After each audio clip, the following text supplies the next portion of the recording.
ګرانو کتونکو څنګه چې تاسو ته معلومه ده چې پېښور پولیس د هوایي فایرنګ کولو والو خلاف ډېر سخت کریک ډاون شروع کړی دی. دې حوالې سره د داودزو تاڼې پولیس یو کاروایی کړې ده او د هوایي ډزو په الزام کې د واده زلمی چې کوم دی هغه ګرفتار کړی دی او هغې په حوالات کې بند کړی دی. دې حوالې سره د اشفاق عمر خان دی د داودزو تاڼې کې دی ډیوټي وي.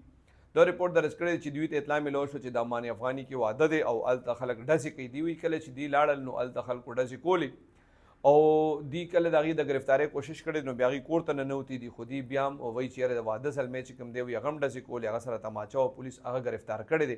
په اف آی آر کې دی لیکلي دي کله چې دی د واده زلمی ګرفتار کړی دی او پولیس موبایل کې اچو نو بیا خلکو مزاحمت هم کړی دی. دی وایي چې یاره مطلب د پولیس موبایل شیشې هم ماته کړی دی، نور موبایل ته نقصان رسولی دی. خو د هغې نه باوجود هم دی دا کس چې کوم دی د واده زلمی دا ګرفتار کړی دی، د ده خلاف باقاعده اف آی آر درج کړی دی او دی په حوالات کې اچولی دی.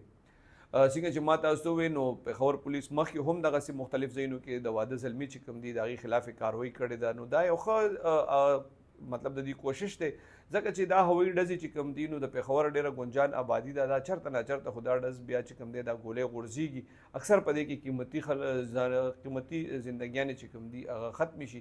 نو ډېر